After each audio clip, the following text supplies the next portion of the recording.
So a very tough question because we have such a great presentation a minute before and the subject is very broad and now we should start lunch. So I don't know how, but generally I have a lot of information for you, but also a lot of homework. So I will have to skip some slides, but only give you the sources of information, what you should read, where you can find what is essential and crucial for you in the context of especially of SAPIENS project, because we could talk about research ethics for a very, very long time.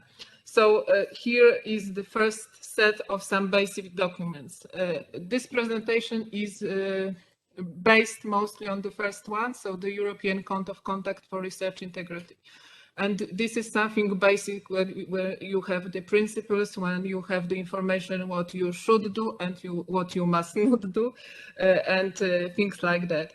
But of course, we have our SAPIENS grant agreement, and based on the grant, there are some obligations also, and some help for you. So we have specific documents, deliverables that will guide you step by step. In those documents, you have instruction what you should do and what you shouldn't. And in the documents that refers to the research ethics is the communication and dissemination plan. So something connected a little bit with the presentation before. Very important one, data management plan. And it is closely connected with the open science and the great presentation that we had yesterday. And you will have to prepare this data management science. But also there is a special SAPIENS document that will guide you how to do it, the special formula, but this is something important and I think not so easy to do. And the last document that we are still working on, and it will be issued in the end of next month, is SAPIENS ethics guidelines. So there are many general aspects of ethics, but of course the research ethics also. Another thing I want you to point your attention to is that one thing is that you are in the SAPIENS project, but in fact you are employed in concrete universities and you are enrolled in the concrete PhD programs.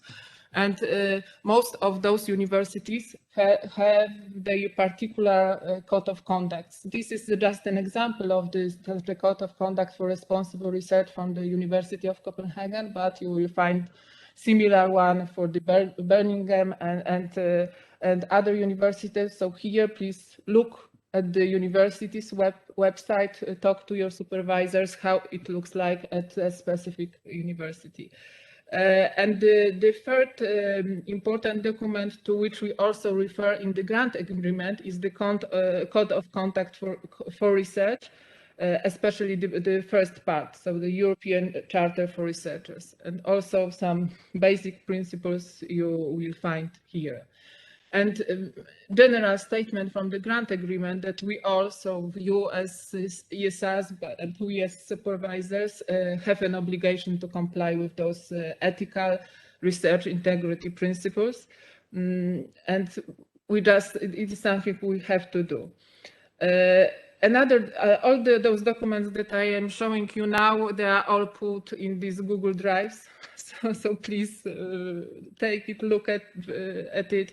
Here is very nice, just short document, 7 reasons to care about integrity research. I think it's very useful to read it. And also a little bit different point of view, but very closely connected, principles of responsible research and innovation. So it is also a report that is written in a very clear and nice way. So maybe I will only go through the definitions, but generally we as researchers have to apply some ethical principles in our research through different aspects. So when we design the research, when we conduct the research, but also the way we treat participants, in our case, in case of SAPIENS, that would be human participants, not animals, but in other research, it is also important.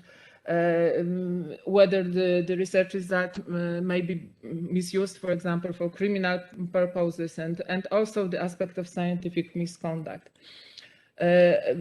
Very often here we say research ethics and research integrity. You can find some sources that divide these two terms, but in fact they are overlapping and increasingly they are communicating together.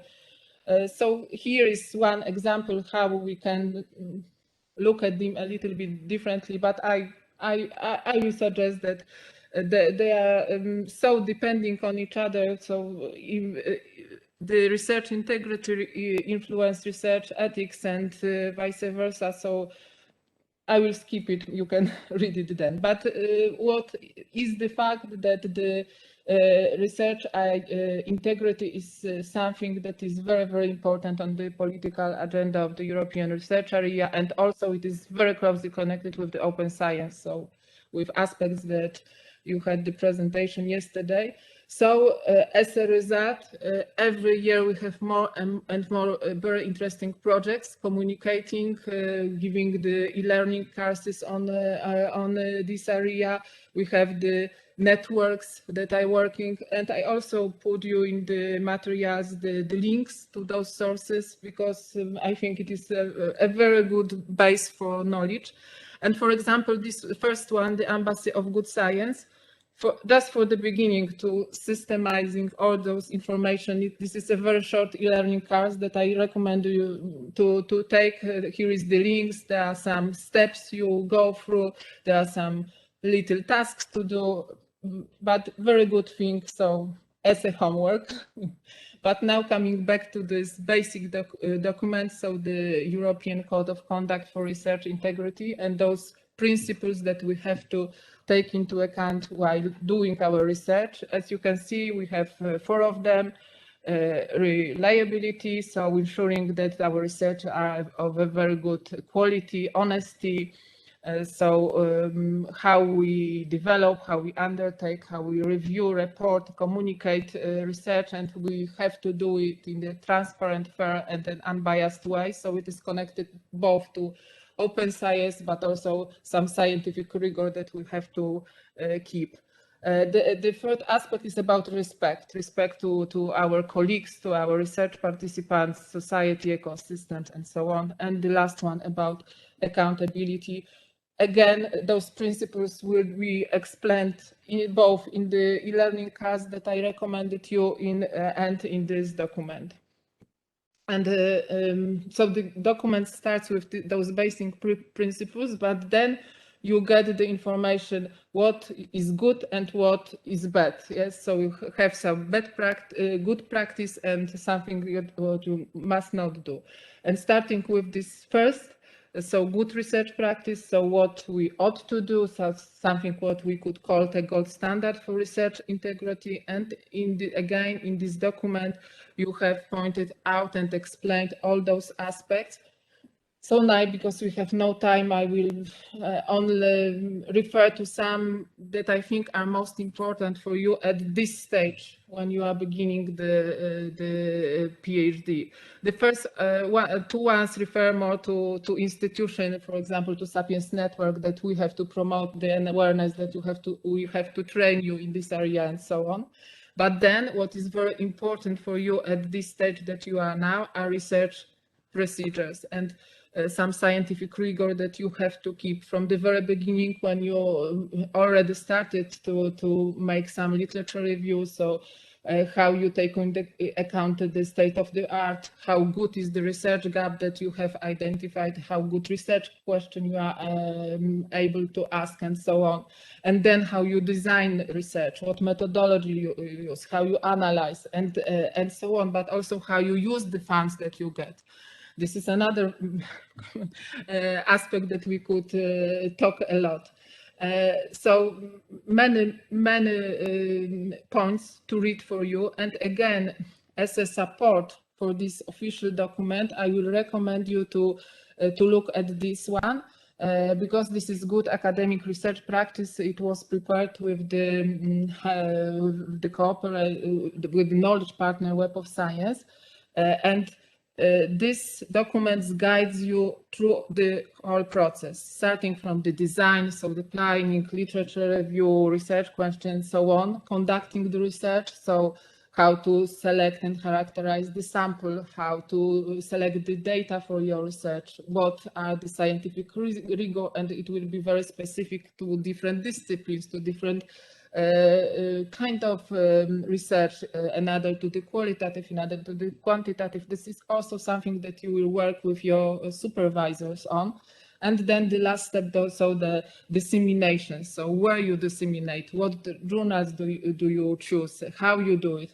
And why I like this document and I recommend you, because after each step of knowledge, you have something like a checklist. So very important questions. What should I do when planning research, when doing literature review, when collecting data, when selecting journals? So again, homework, please read it.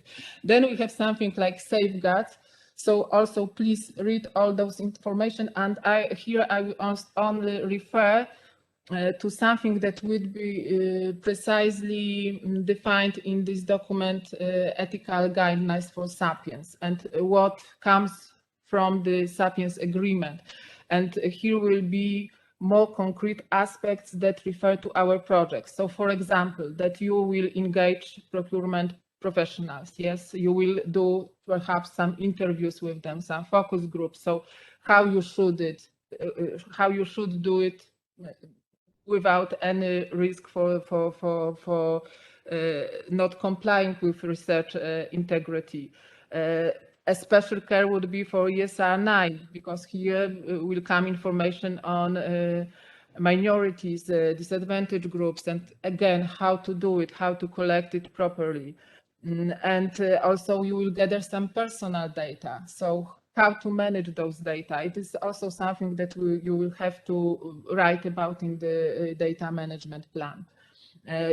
Perhaps you will have some passive participant observations, and also what you should take into account in this matter. And also today you had I didn't hear it, but I know you have presentation on gender, and we also have in a grant agreement such a sentence that the research methodology that you will use should be very sensitive to the gender issues. So this will be some things that you will get where the document will be finished and prepared. So only thus pointing to this.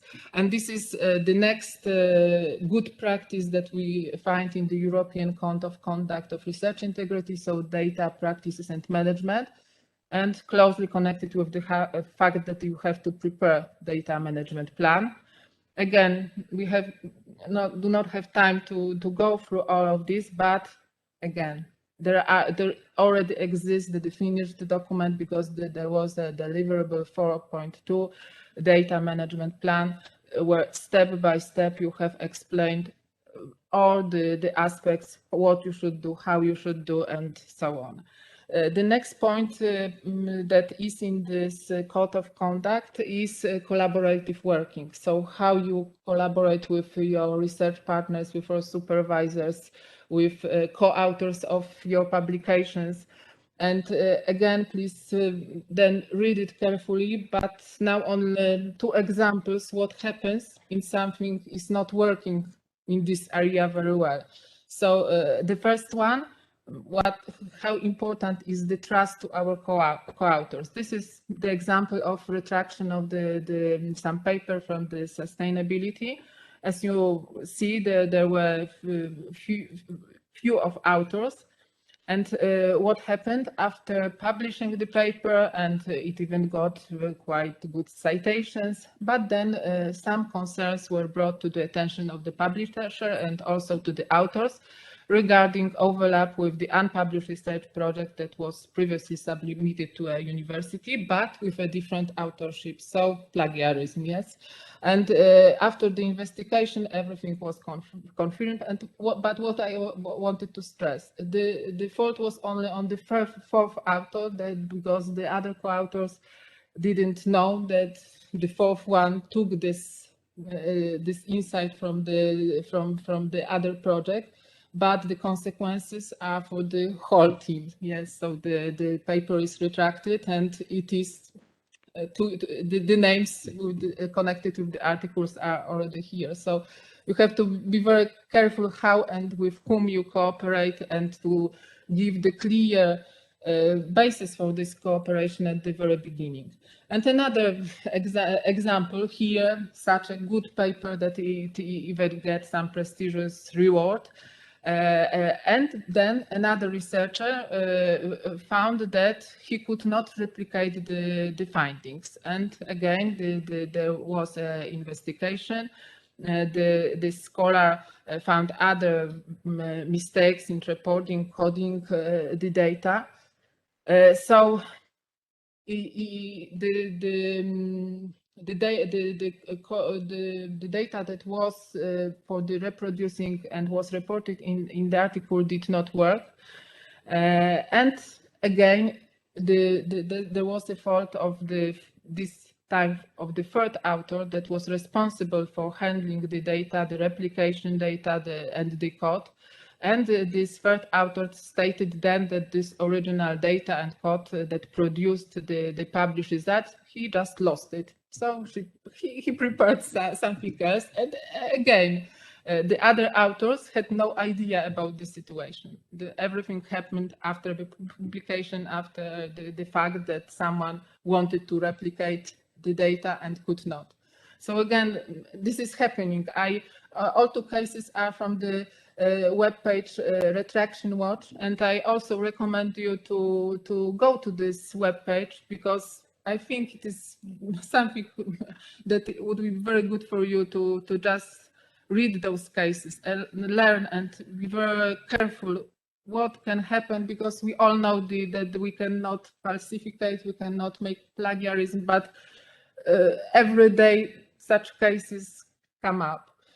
You can also look at the database. So look, for example, at the journals that the most restricted papers were such cases, and so another things to do later. The next point from the conduct of this good practice is how we publish and disseminate our work. Not only through the social media, but mostly in the papers, in the journals, but also the sequence for the authors, the source where we publish, and there are again a lot of points, and this is also very closely connected to the subject that we discussed yesterday about the open science.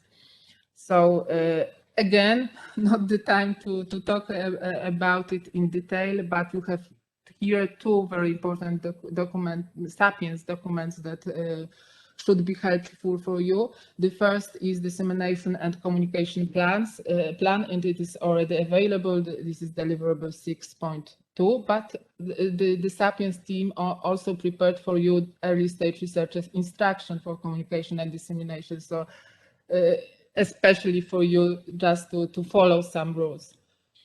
And the last part, also a very important point about reviewing, evaluating, and editing, but something for you now to read, but it will become more important in the later stages of your research career. So now I will move to we had a good practice, and now in the code of conduct we have the other side. So what researchers must not do. So what is the worst thing that can happen, and this is research misconduct. And also in the document we have a special section, evaluation of research integrity. So the worst things are in the research misconduct, but then we have something in between, unacceptable practices. So this something what is the worst situation as those FFP, so fabrication, making up the results, falsification, so manipulating the results, and plagiarism. But as you can see in this retraction watch, we all knew that, but it happens every day. So please be very careful here. And I think the first two, so the fabrication, falsification, is something that will not happen in the SAPIENS project, but sometimes we have the feeling what is plagiarism, but maybe not everything is so clear. And here I would recommend you, it is a very good explanation in a very easy and short way on the Oxford University webpage for the Oxford students. So you have a special points, what forms of plagiarism we have, how to avoid it, and so on. But also the last point is very interesting, the examples of the plagiarism, because you learn the best when you look at some examples. And here you have the source text and the examples, how some paraphrasing still makes it plagiarism, and what we should do, how we should write it, that there will be no concern about plagiarism. And it refers mainly that you give some interpretation of your interpretation of what you read. So another source of information, I think, worth reading. So now there was something what we should do, what you must not do, and there is something in between, some questionable practices. So it is not as bad as a scientific misconduct, but definitely something that we should not do. And again, in this research, in this European Code of Conduct for Research Integrity, we have many points like manipulating authorship, so for example, adding someone that did nothing for the research, or opposite, not putting some name of some colleague that have something to do with it. Self-plagiarism. This is also something that sometimes we wonder how much we can republish some parts of our earlier works, how to do it properly, and things like that. Selecting selectively, and something which is gaining more and more importance and is connected with this open science is withholding research results. And again, some example. Because nowadays we have such a discussion if it is still only the bad practice, or should it treat it today as a scientific misconduct. And the example says about and it is discussed on the blog. I also give you the link here, but on the introduction that some researchers made a study when they sent a data request to 200 authors of economic articles that stated in their articles that data is available upon request. But when they did so, most of the authors refused. So the author of the blogs discussed how we as a scientific community should talk about this withholding data. Is it a scientific misconduct? Very interesting thing, and as we heard yesterday, those things will be changing in the future. So something very important, and these data scarcities is something that we could put in between, very close to scientific misconduct, but still on this side. And again, another point that you should take care of. So please, then as a homework, read it. But now a few words about predatory journal. I wanted to start a little bit discussion about it yesterday, because I think that they do a lot of harm to open science. And again, what they are, here I recommend you 3 articles. The first one is very short, but giving you the clear explanation how we should define predatory journal, because this is also a subject that we could discuss a lot. And this is the first thing. The second, also very short, but giving you the basic and very answer to the basic and very important questions. So what are predatory journals? Why you should avoid submitting to such journals, and the third one, I think most important, what tools and strategies you should use to avoid such a publishing. And then this what I started to talk yesterday, open science often is accused of being predatory, and I didn't manage yesterday to read the article that was recommended yesterday, but I think it is connected. So also something that you should do. And coming back to this e-learning part, there is the fourth part saying about research integrity in your context, and there you have a very interesting explanation, only the print screen from this e-learning course, because very often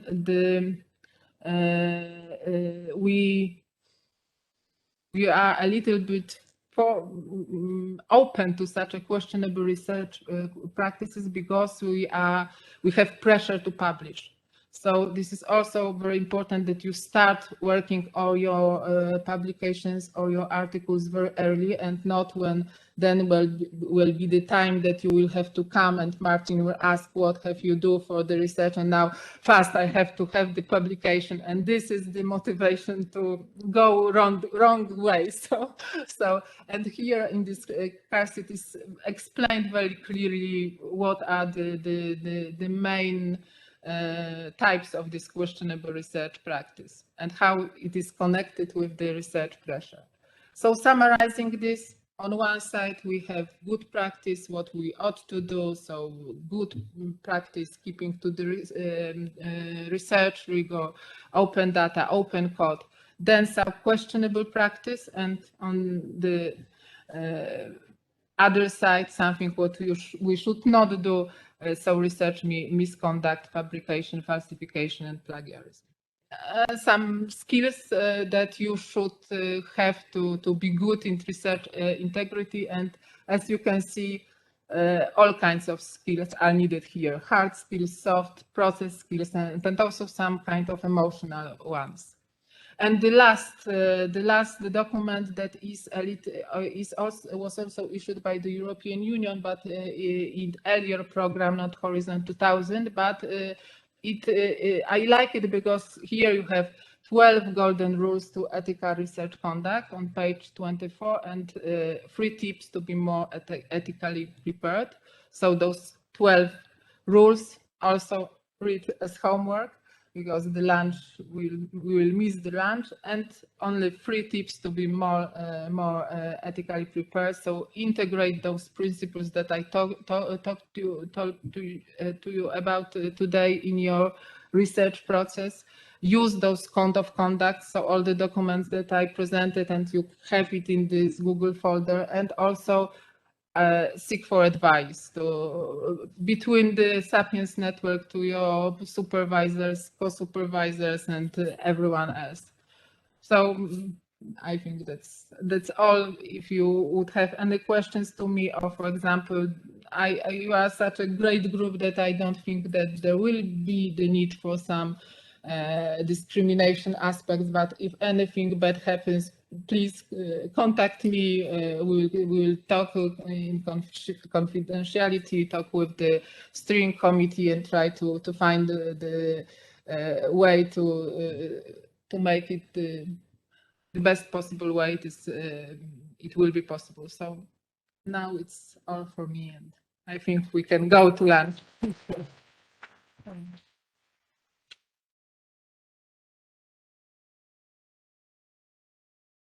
Yeah, I'm in the same hotel, so if there will be any questions, you can ask me anytime. Okay.